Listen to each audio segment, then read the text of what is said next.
Hello friends, स्वागत है आपका हमारे YouTube channel career hub edu में। दिस इज अविनाश चंद्र और मैं आप लोगों के लिए लेकर आया हूं जीके, जीएस और जीए। दोस्तों, मैं जीए के अंतर्गत करंट अफेयर्स का सेक्शन स्टार्ट किया था और उस करंट अफेयर्स का नाम था करंट अफेयर्स ब्रह्मास्त्र, और करंट अफेयर्स ब्रह्मास्त्र में आपका स्वागत है। तो दोस्तों, आज का दिनांक 28 अगस्त 2020 का जो महत्वपूर्ण तथ्य होंगे और जो करंट अफेयर से रिलेटेड समसामयिकी होगा उसके बारे में मैं चर्चा करने जा रहा हूं। समय के बचत के लिए मैंने कुछ बोर्ड पे पॉइंट लिख रखा है ताकि आप लोगों को दिमाग में रहे कि किस पॉइंट पे हम लोगों को बात करनी है। तो मैं चलता हूं पहले पॉइंट की तरफ। जैसा आप बोर्ड पे देख पा रहे हो, PMMY तमिलनाडु की महिलाएं शीर्ष पर।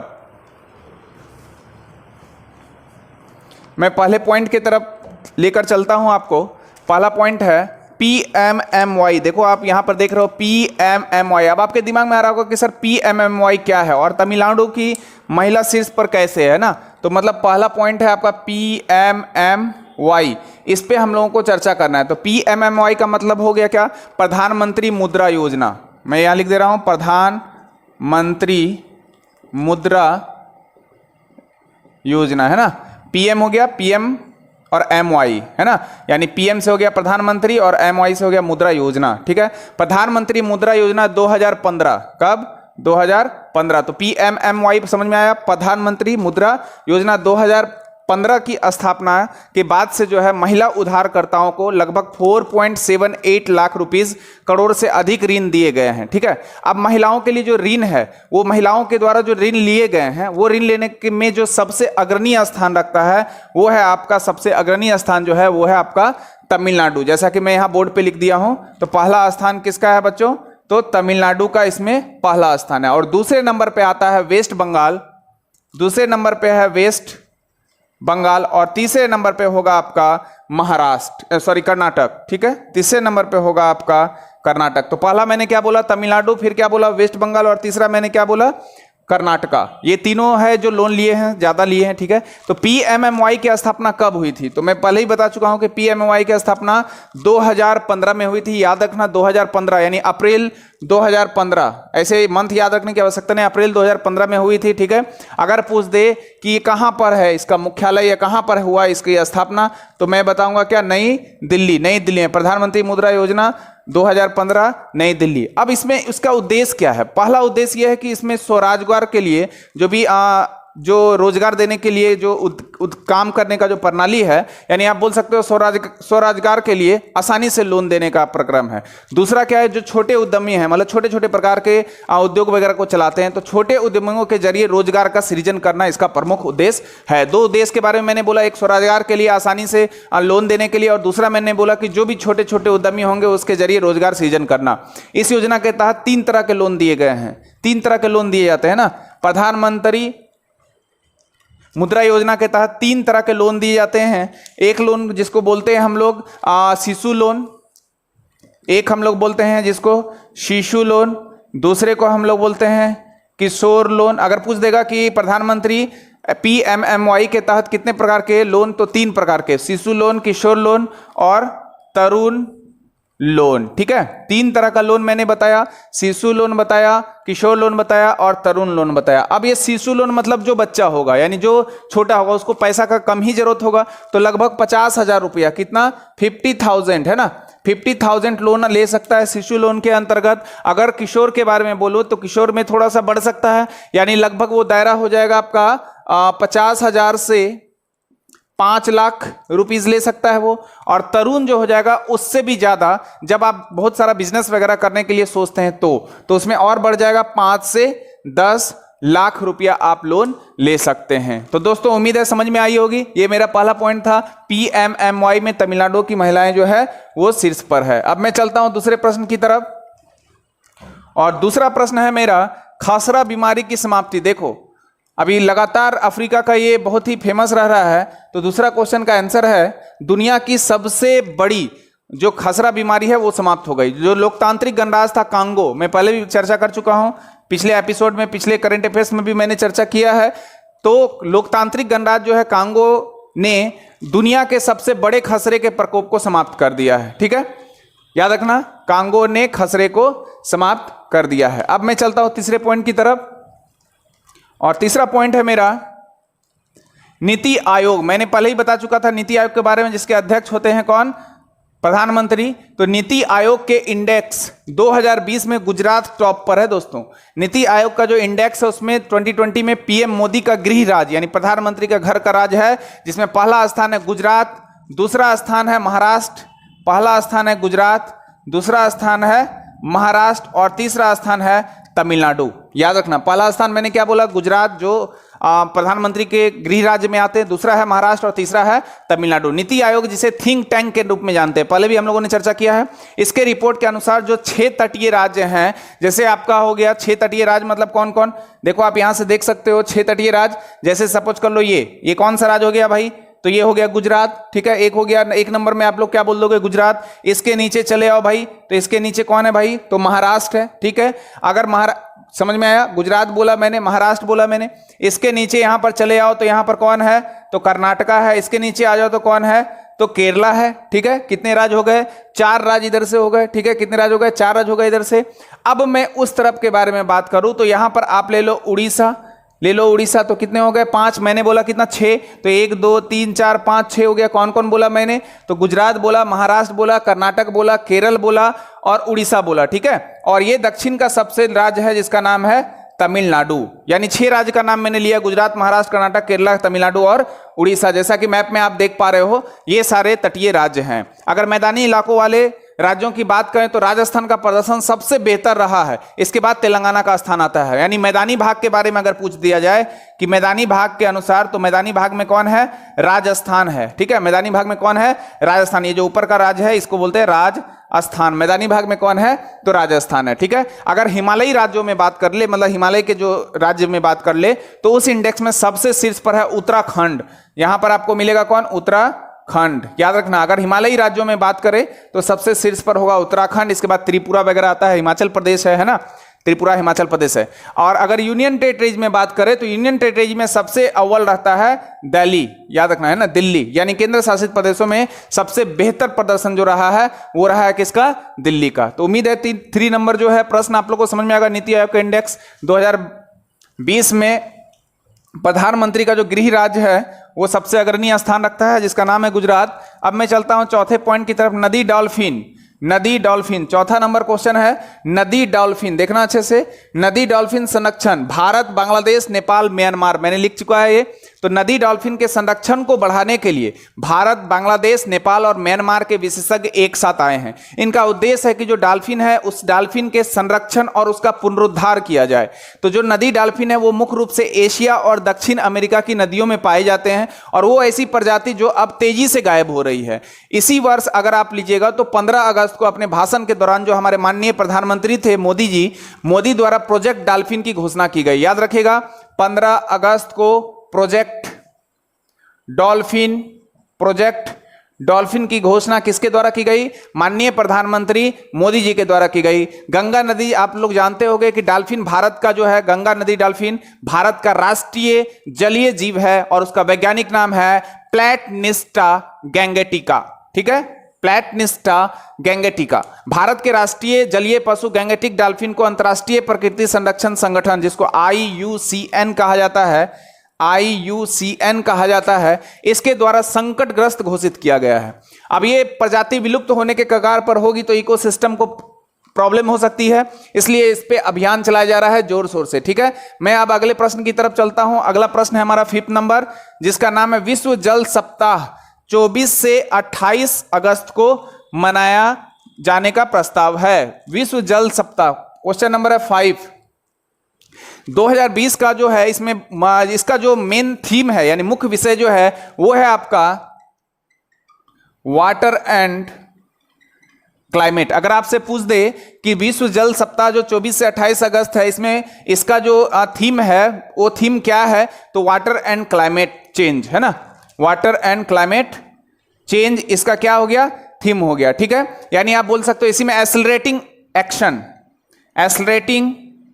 एक्शन ये पूरा हो गया है ना, water and climate change accelerating action, मतलब जल और जलवायु परिवर्तन और त्वरित कार्रवाई। एक्शन मतलब कार्रवाई। इसका उद्देश्य क्या है, आखिर जल सप्ताह मनाने का उद्देश्य क्या होगा, तो पृथ्वी के पानी के जितने भी मुद्दे हैं और इससे जुड़े अंतर्राष्ट्रीय विकास से संबंधित जितने भी समस्याएं हैं, उन समस्याओं को दूर करने के लिए ये जल सप्ताह मनाया गया या मनाए जाने का प्रस्ताव रखा गया। विश्व जल सप्ताह 1991 के बाद स्टॉकहोम 1991 का दशक था और ये 1991 में उदारवादी चीज हमारे यहाँ आई थी, मैं बताऊंगा इकोनॉमिक्स में अलग से। तो विश्व जल सप्ताह जो है 1991 के बाद स्टॉकहोम इंटरनेशनल वाटर इंस्टीट्यूट जो है, जिसको SIWI कहते हैं, CV SIWI शॉर्ट में याद रखना आप लोग, द्वारा इसके द्वारा ही आयोजित एक वार्षिक वैश्विक कार्यक्रम है ये, ठीक है। अब देखो, अब अगर आपसे पूछ दिया जाए इससे रिलेटेड अलग तथ्य कि विश्व जल दिवस कब मनाते हैं, तो हम लोग जानते हैं विश्व जल दिवस कब मनाया जाता है। तो विश्व जल दिवस मनाया जाता है बच्चों 22 मार्च को। ये एग्जाम में पूछ सकता है ना, 22 मार्च को विश्व जल दिवस 22 मार्च 2020 को मनाया गया। इसका थीम क्या था? तो जो 2020 का विश्व जल दिवस का थीम था वो था जल संसाधनों पर जलवायु परिवर्तन का प्रभाव। जल संसाधनों पर जलवायु परिवर्तन का प्रभाव, जल संसाधनों पर जलवायु परिवर्तन का प्रभाव बहुत ही इंपॉर्टेंट है। लेकिन 2019 का भी थीम बड़े बड़े एग्जाम में पूछ देंगे, तो किसी को पीछे नहीं छोड़ना, किसी को पीछे नहीं छोड़ना, किसी को पीछे नहीं छोड़ना। 2019 का थीम है। अब मैं चलता हूं अगले प्रश्न की तरफ और ये अगला प्रश्न है मेरा क्वेश्चन नंबर 6। क्वेश्चन नंबर है 6 और ये 6 कहता है दुनिया के सबसे अमीर आदमी के बारे में चर्चा। आपको जानकारी होगा कि अभी लगभग 200 प्लस यानी 200 अरब डॉलर की संपत्ति वाले पहले बिजनेसमैन बने हैं जेफ बेजोस। जेफ बेजोस, देखो दोस्तों यहां पर नाम ही लिखा हुआ है जेफ बेजोस, बिना जोश का था, खूब भयानक जोश किया अचानक से और 200 आंकड़ा को पार कर गया, यानी 200 अरब डॉलर की संपत्ति वाले पहले बिजनेसमैन बन गए हैं। कौन? तो जेफ बेजोस। ये अमेजन के सीईओ हैं, याद रखना दोस्तों, जो अमेजन है ये अमेजन के सीईओ और फाउंडर भी हैं, है ना। यानी अमेजन के फाउंडर या संस्थापक है जेफ बेजोस। ये अमेजन की शुरुआत 1994 में हुई थी। ये जो अमेजन है, ये अमेजन है, इस अमेजन की शुरुआत हुई थी 1994 में के दशक में, ठीक है। सॉरी। जेफ बेजोस की जो पूर्व पत्नी थी मैकेंजी स्टॉक, इसकी पूर्व पत्नी का नाम था मैकेंजी स्टॉक भी। ये भी जो थी दुनिया की सबसे अमीर महिलाओं के बनने के कगार पर आ गई है, जो वोरियल SA की उत्तराधिकारी प्रोखोइट्स बेहोट मेयर्स के ठीक पीछे पीछे चल रही है, ठीक है। इसके अलावा दुनिया के सबसे अमीर आदमी में अगर लोगे तो दुनिया के सबसे अमीर आदमी में कुछ नाम मैं लिखता हूं। एक तो मैंने पहले ही लिख चुका, एक पहले ही बता चुका, जेफ बेजोस तो है ही। जेफ बेजोस मैं लिख देता हूं, जेफ बेजोस। ये जेफ बेजोस तो है ही बच्चों। तो जेफ बेजोस कहाँ का है? तो ये USA का है। बेसिकली USA और चाइना का ही लोग जो हैं ज्यादा अमीर हैं, इसमें दिखेगा आपको। फिर बिल गेट्स का नाम आप ले लो, बिल गेट्स जो माइक्रोसॉफ्ट के संस्थापक है, बिल गेट्स, माइक्रोसॉफ्ट के फाउंडर हैं बिल गेट्स। ये भी कहाँ के है बच्चों? तो USA का है, ठीक है। इसके बाद आप बर्नार्ड अर्नाल्ड का नाम ले लो, बर्नार्ड अर्नाल्ड का नाम ले लो। तो ये अर्नाल्ड जो है ये भी क्या है? तो ये भी आप देखोगे कि ये LVMH के CEO हैं, ये फ्रांस के हैं। कहाँ के हैं? ये फ्रांस के हैं, ठीक है। अर्नाल्ड के बाद अगर मार्क जुकरबर्ग का ले लो, मार्क, ये बहुत ही इंपॉर्टेंट है, मार्क जुकरबर्ग का ले लो। तो ये फेसबुक है ना, मार्क जुकरबर्ग ले लो तो फेसबुक का CEO है। ये भी कहाँ का है बच्चों? तो USA का है, ठीक है, USA का है, मार्क जुकरबर्ग USA का है। इसके अलावा और भी जैसे स्टीव बॉलमर ले लो माइक्रोसॉफ्ट का, लैरी एलिसन ले लो सॉफ्टवेयर का है USA से संबंधित, मुकेश अंबानी हमारा ले लो जियो का, जियो रिलायंस जो इंडस्ट्री लिमिटेड है उससे रिलेटेड है इंडिया का। वारेन बफेट ले लो जो वर्कशायर हार्वे का आपका चेयरमैन है ना, ये भी USA का है। लैरी पेज ले लो, वो भी गूगल का जो थे, गूगल से रिलेटेड है, वो भी USA का है। अमेरिका में दुनिया का सबसे अधिक अरबपति यहां पर मौजूद है। अमेरिका सबसे अमीर है दोस्तों, याद रखना।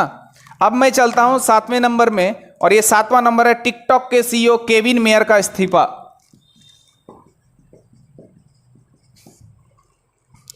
टिकटॉक के CEO केविन मेयर का इस्तीफा। केविन मेयर डिज्नी के पूर्व कार्यकारी अधिकारी थे और मई में ही टिकटॉक के CEO बने थे, लेकिन कुछ ही महीनों में उन्होंने अपने रिजाइनेशन दे दिया और मतलब अपना इस्तीफा दे दिया। और इस समय में अभी जो केविन मेयर के जगह पर आएंगे वो है आपका वैनेसा पप्पास। वैनेसा पप्पास इसका स्थान लेगी, वैनेसा पप्पा, याद रखना, पप्पा बप्पा बोलते हैं ना, तो वेनेसा पप्पास है ना, वेनेसा पप्पास इसका स्थान लेगी। अब मैं चलता हूं अगले क्वेश्चन की तरफ, क्वेश्चन नंबर 8।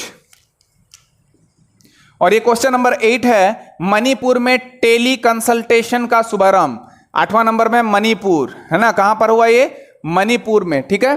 तो मणिपुर में टेली कंसल्टेशन का शुभारंभ हुआ। मणिपुर के राज्य स्वास्थ्य परिवार कल्याण मंत्री हैं जिसका नाम है जयंत कुमार सिंह या एल जयंत कुमार सिंह। इसने इम्फाल में, इम्फाल उसकी राजधानी है, मणिपुर की राजधानी आप लोग जानते होंगे, लोकटोक झील है, सब जान रहे हो। इम्फाल में ई संजीवनी .opd प्लेटफॉर्म का उपयोग कर टेली कंसल्टेशन यहां पर शुरू किया है और यह राज्य में इस तरह का पहला मंच है, याद रखना।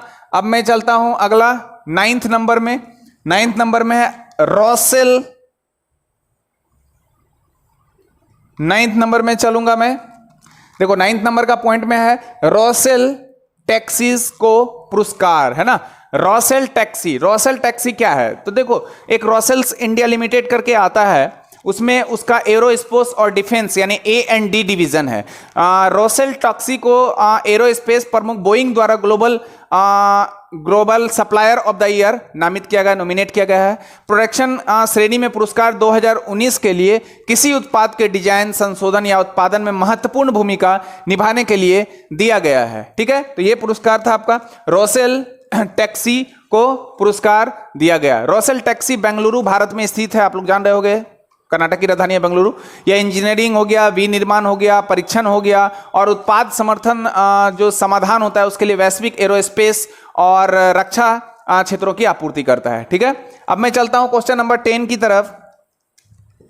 ASI के 7 नए सर्किल, बहुत ही इंपॉर्टेंट क्वेश्चन है। ASI के 7 नए सर्किल बनाए गए, है ना।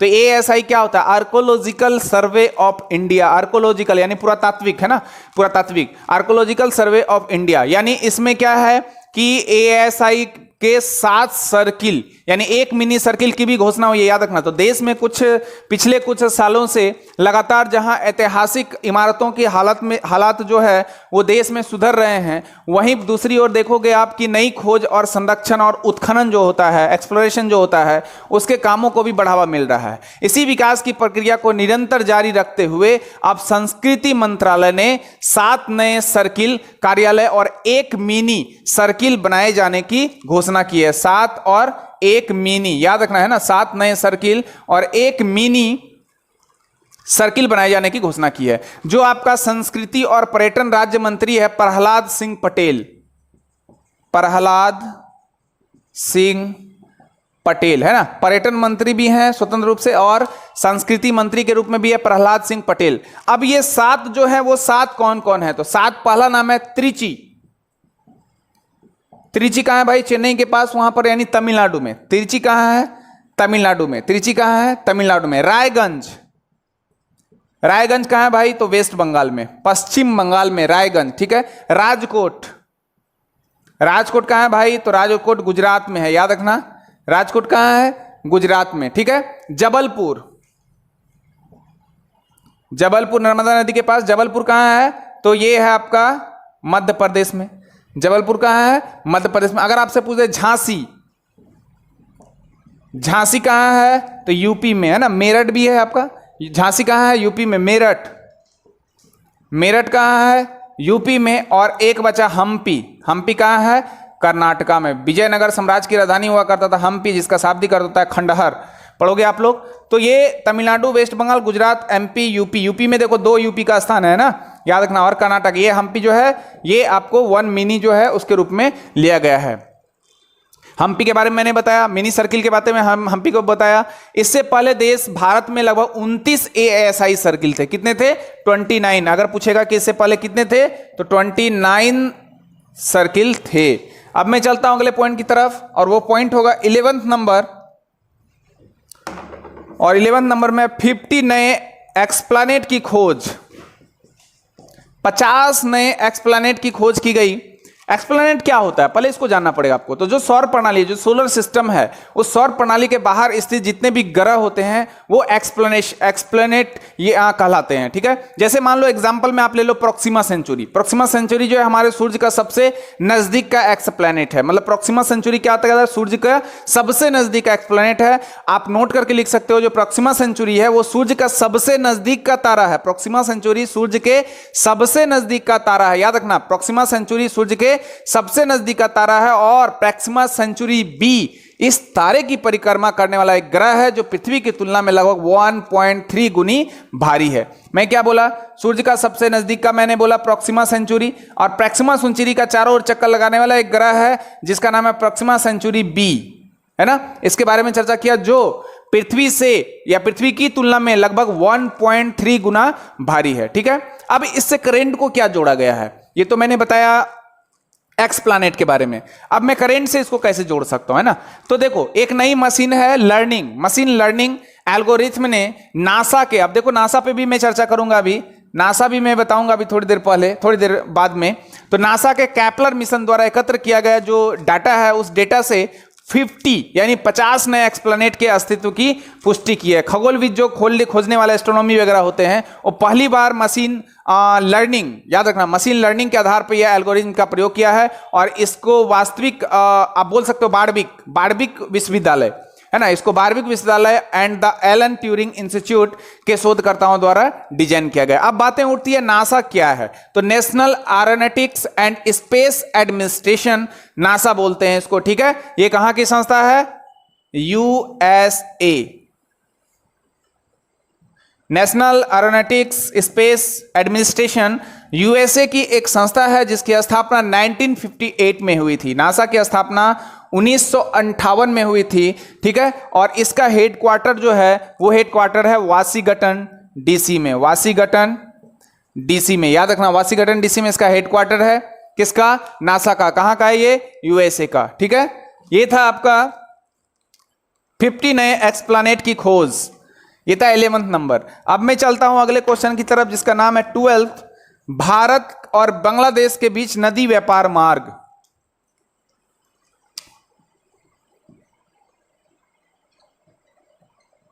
भारत और बांग्लादेश के बीच नदी व्यापार मार्ग, इसकी आप लोग जान रहे होंगे कि जो भारत है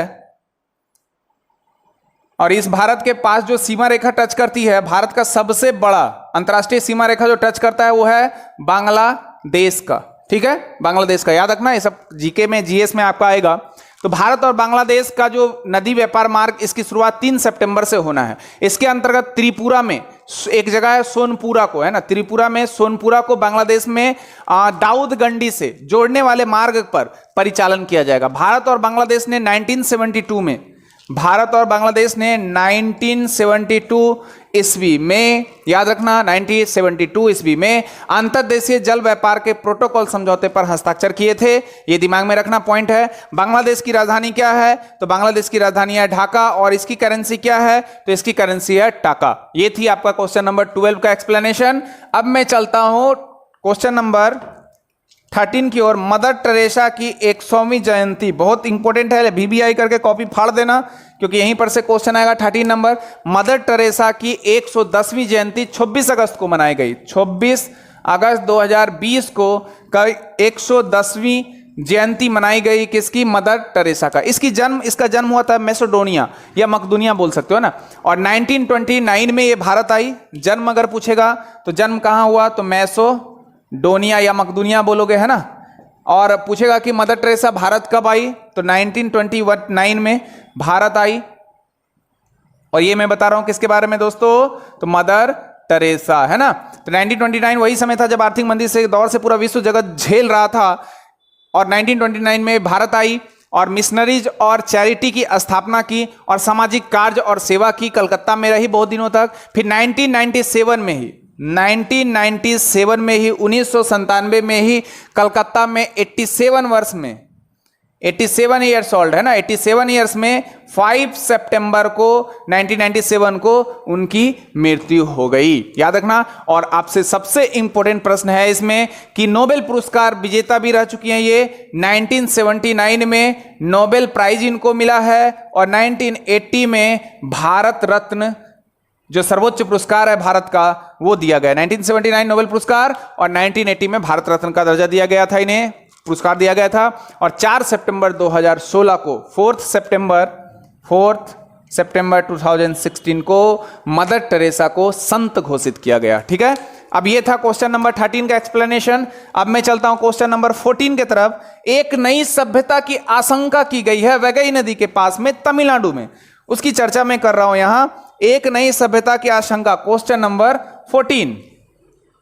तो एक नई सभ्यता की आशंका की खोज हो गई है जो तमिलनाडु में के उत्खनन जो एक्सप्लोरेशन है उससे पता चलता है। और एक नदी है वैगई नदी, वैगई नदी, इसका नाम ही रखा गया है वैगई नदी की सभ्यता। जस्ट लाइक हम लोग पढ़ते हैं ना कि सिंधु घाटी सभ्यता, तो उसी प्रकार सिंधु नदी के किनारे, उसी तरह वैगई नदी के किनारे है वैगई नदी की सभ्यता, जिसपे प्रकाश डालना अभी बाकी है। अब मैं चलता हूं क्वेश्चन नंबर 15 की तरफ, और वो क्वेश्चन नंबर 15 है उत्तरी कमान उपकरण प्रदर्शन 2020, 50 नंबर है ना, 15 नंबर।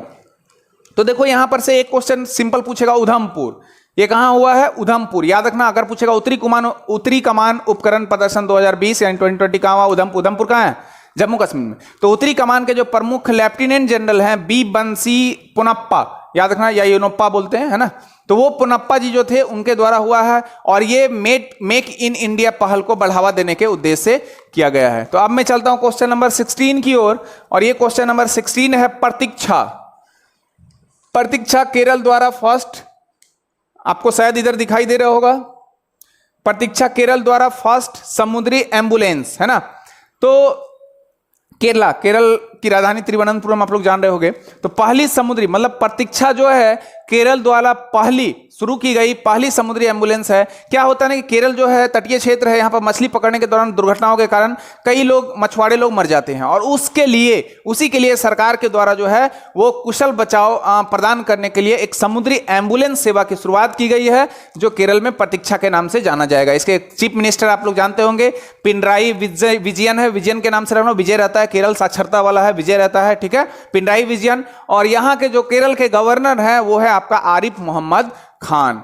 इसको जीआई टैग भी दिया गया है, केरल का जी टैग तिरूर पान का पत्ता, तिरूर पान का पत्ता। देखो मैं केरल के संदर्भ में बात कर रहा हूं और जीआई टैग के बारे में बात कर रहा हूं, इंपॉर्टेंट क्वेश्चन है, तिरूर पान का पत्ता। इसके अलावा आप देखोगे तो मयूर गुड़ जो मीठा होता है ना, मयूर गुड़। इसके बाद वायनाड रोबस्टा कॉफी कहवा जो बोल लो, ये जीआई टैग है केरल का, ठीक है। त्रिशूर पूरम उत्सव जो है इसका संबंध केरल से है। यहां की प्रमुख योजना है ऑपरेशन ओलंपिक, यहां का विजय मिश्रम योजना, और साथ साथ सहचरी योजना यहां का प्रमुख योजनाओं में से एक है। अब मैं चलता हूं अगले पॉइंट की ओर, 17 नंबर, जिसका नाम है शॉर्टकट VSSUT। घबराना मत, डरना मत, क्योंकि डर के आगे ही जीत है ना। तो VSSUT क्या होता है बच्चों, तो जो उड़ीसा है, उड़ीसा का V का मतलब हो गया वीर, S का मतलब हो गया सुरेंद्र, S का मतलब हो गया साई, U का मतलब हो गया यूनिवर्सिटी, और T का मतलब हो गया टेक्नोलॉजी। मतलब अगर इसको बोले तो उड़ीसा का Veer Surendra Sai university of technology बोल दो, है ना, जो भी बोलना है बोल दो। इसरो के साथ एक स्पेस, अब मैंने एक चर्चा किया, ISRO Indian Space Research Organisation, ISRO है ना, इसरो विश्वविद्यालय, इसरो के साथ एक स्पेस इनोवेशन केंद्र स्थापित करने वाला देश का पहला विश्वविद्यालय बन गया है। अब यह दिमाग में रखना कि इसरो क्या है, ISRO क्या होता है।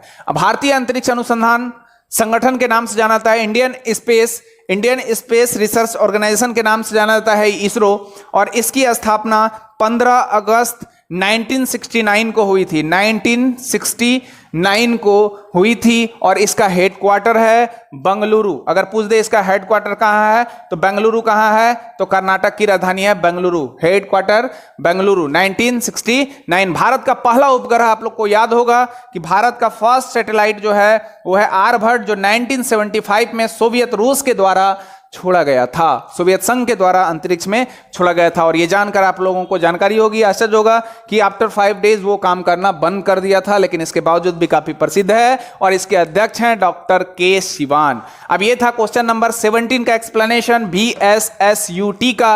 अब मैं चलता हूं क्वेश्चन नंबर 18 की ओर, और वो 18 कहता है पोलोमी घटक की सेवानिवृत्ति की घोषणा आखिर कौन थी? ये पोलोमा घटक जो थी वो कौन थी? तो पश्चिम बंगाल की भारत में टेबल टेनिस की एक प्लेयर थी। 1998 से 2000, मतलब अगर पूछ देगा कि ये कौन थी, पोलोमी घटक कौन थी, तो टेबल टेनिस प्लेयर, ठीक है।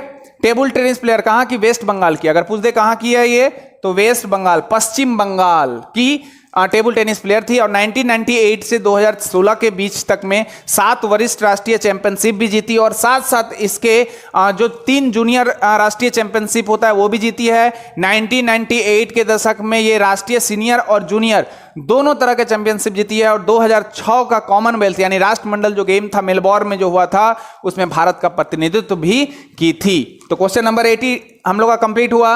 अब चलता हूं मैं क्वेश्चन नंबर 19 की ओर। Girls with impact Neha Shukla, क्या है ये? Girls with impact Neha Shukla जो 15 वर्ष में, यानी भारतीय मूल की नेहा शुक्ला जो है, मात्र 15 साल की Neha Shukla girls with impact नामक सोशल डिस्टेंसिंग डिवाइस तैयार की है। कौन?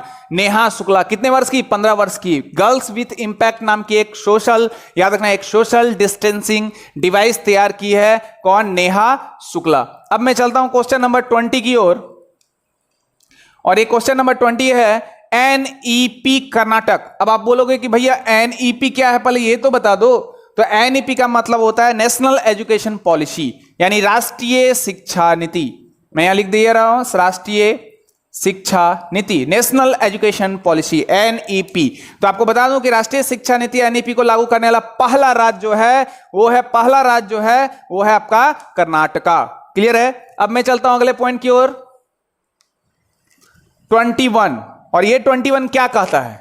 ये 21 कहता है कि सबसे बड़ा प्राकृतिक गैस रिजर्व जो अभी मिला है कहां पर? टर्की में। याद रखना, तुर्की देश में काला सागर के पास में सबसे बड़ा प्राकृतिक गैस रिजर्व की खोज की गई है। याद रखना आप लोग। इसके बाद मैं चलता हूं क्वेश्चन नंबर 22 की तरफ। 22 में क्या है? सबसे बड़े हाइड्रोजन बम विस्फोट रसिया में, सबसे बड़ा हाइड्रोजन बम विस्फोट जो हुआ वो कहां हुआ? रसिया में। तो रूस ने सबसे बड़े हाइड्रोजन बम विस्फोट का परीक्षण वीडियो जारी किया है, और इस बम को कहा जाता है जार बम। याद रखना, जो रूस में बम विस्फोट हुए हैं, और ये सबसे बड़ा है हाइड्रोजन बम का विस्फोट हुआ है, जिसे it is also called tsar bomb. रूस के वहां के जार कहा जाता है, इसलिए जार बम के नाम से जाना जाता है। अब मैं चलता हूं अगले, उमंग एप्लीकेशन। देखो 23 नंबर क्वेश्चन है,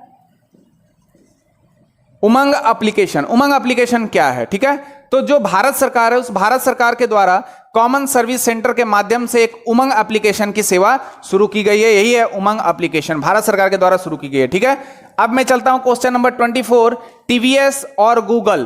क्वेश्चन नंबर 24, टीवीएस और टीवीएस ऑटोमोबाइल जो सॉल्यूशंस है, और उसके और गूगल के बीच में एक करार हुआ है। इसके बारे में वन लाइनर है, याद रखना, इसको बहुत ज्यादा इंपॉर्टेंट नहीं है। अब मैं चलता हूं क्वेश्चन नंबर 25 की तरफ। इन्फोसिस ने जेनेसिस के साथ समझौता, बस एक पॉइंट के साथ याद रखना, इसको ज्यादा एक्सप्लेनेशन की जरूरत नहीं है, इसलिए मैं नहीं कर रहा हूं। ये सब यहां पर वन लाइनर है मैक्सिमम जो दिख रहा है ना। तो इन्फोसिस ने जेनेसिस के तहत 5 साल का समझौता किया। अगर पूछ देगा कि कितने साल का समझौता है, तो 5 इयर्स का समझौता है। अब मैं चलता हूं क्वेश्चन नंबर 26 की तरफ। एक्सिस बैंक का अकाउंट लॉन्च किया गया है ना, एक्सिस बैंक ने लिबर्टी सेविंग्स अकाउंट लॉन्च किया, लिबर्टी सेविंग अकाउंट लॉन्च किया है एक्सिस बैंक के द्वारा। ठीक है, अब मैं चलता हूं अगला क्वेश्चन नंबर 27 की तरफ, जो ये कहता है कि सिमी क्लाउड सर्विसेज और आईसीआईसीआई के बीच एक सहयोग हुआ है, उसको दिमाग में रखना है। और उसके बाद महत्वपूर्ण क्वेश्चन में आएगा आपका 28, और ये 28 नंबर में कहता है कि 2020 मैच में 500 विकेट। याद रखना, T20 मैच जो क्रिकेट मैच है, T20 में 500 विकेट लेने का इतिहास ब्रावो कहां का है? ये आपका वेस्ट इंडीज का, याद रखना है ना, कहां का? ये वेस्ट इंडीज का क्रिकेट प्लेयर है ब्रावो, जो 500 विकेट लेने का इतिहास रचा है और लगभग 495 मैच में, ठीक है। दूसरे नंबर पे मलिंगा और तीसरे नंबर पे वो जो नरेन है ना, नरेन वो जो बाल खड़ा रहता है जिसका, तो वो है तीसरे नंबर पे, ठीक है।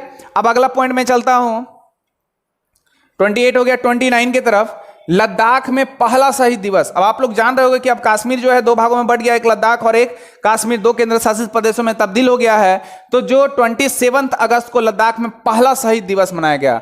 अगर लद्दाख में पूछेगा कब मनाया गया, तो 27 अगस्त को पहला शहीद दिवस लद्दाख में मनाया गया बच्चों। इसके बाद देखो GST, goods and service tax, question number 30, goods and service tax, GST परिषद की कैवीं बैठक हुई, तो 41वीं बैठक हुई। याद रखना, कैवीं बैठक हुई, तो 41वीं बैठक संपन्न हुई। याद रखना आप लोग, ठीक है। अब मैं चलता हूं अगले क्वेश्चन की तरफ। क्वेश्चन नंबर है 31 और ये है इंस्टाग्राम फॉलोअर एशियाई में, मतलब जो 75 मिलियन लगभग, इससे भी ज्यादा 75 मिलियन इंस्टाग्राम, याद रखना, इंस्टाग्राम फॉलोअर के साथ जो है विराट कोहली पहले एशियाई बन गए हैं। याद रखना, विराट कोहली का नाम आता है इंस्टाग्राम में, ठीक है। अब एशियाई लेकिन है, याद रखना है ना।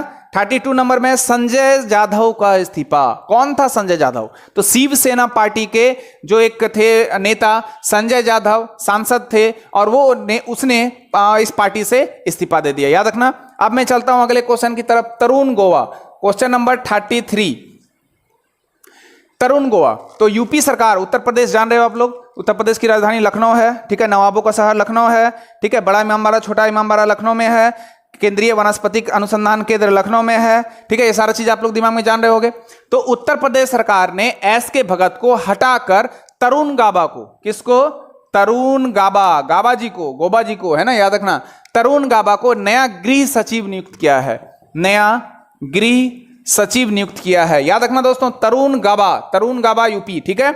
अब मैं चलता हूं अपने अंतिम प्रश्न की ओर, और ये अंतिम प्रश्न होगा नाडा, NADA, देखो मैंने लिख दिया यहां नाडा, राष्ट्रीय डोपिंग रोधी एजेंसी, है ना, नेशनल एंटी डोपिंग एजेंसी के नाम से जाना जाता है। तो राष्ट्रीय डोपिंग रोधी एजेंसी ने प्रतिबंधित क्षेत्र, जैसे फ्यूरोसेमाइड वगैरह होता है, तो फ्यूरोसेमाइड के सेवन के कारण जूडो खिलाड़ी, एक जूडो का खिलाड़ी है जिसका नाम है दीपांशु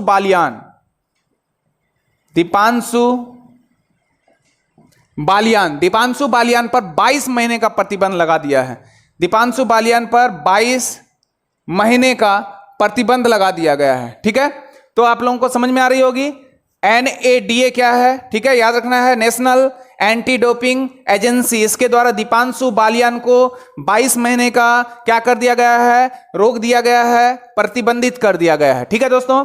तो आज ये था हमारा करंट अफेयर्स का सेक्शन। उम्मीद है आप लोगों को समझ में आई होगी। जहां मुझे लगा कि एक्सप्लेनेशन करने की आवश्यकता है वहां मैंने किया, और जहां लगा वन लाइनर है और जितना ज्यादा हो सके वो संभव प्रयास किया मैंने कि आप लोग का कोई भी प्रश्न उस डेट का लगभग ना छूटे। तो दोस्तों उम्मीद है आप लोगों को समझ में आ रही होगी। तो आप लोग जितना ज्यादा हो सके इसको सब्सक्राइब करो, लाइक करो, और बेल आइकन को बिल्कुल मत दबाना भूलना। उसी से आपको सबसे पहले आपके सिस्टम में वो वीडियो आ जाएगी अपलोड होने के साथ, ठीक है। तो जितना ज्यादा हो सके इसे फेमस करो, और जितना ज्यादा हो सके लोग इससे फायदा उठाएं, और निश्चित रूप से ये फायदा हर एक एग्जाम में आएगा। और विश्वास मानो, आप अच्छे से पढ़ोगे, इस तरह से पढ़ोगे तो कोई भी रिजल्ट आपका छूटने से रहा, यानी निश्चित रूप से आपका रिजल्ट होगा। तो दोस्तों अगले क्लास में फिर से मिलते हैं करंट अफेयर्स ब्रह्मास्त्र में अगले दिन के लिए। Thank you.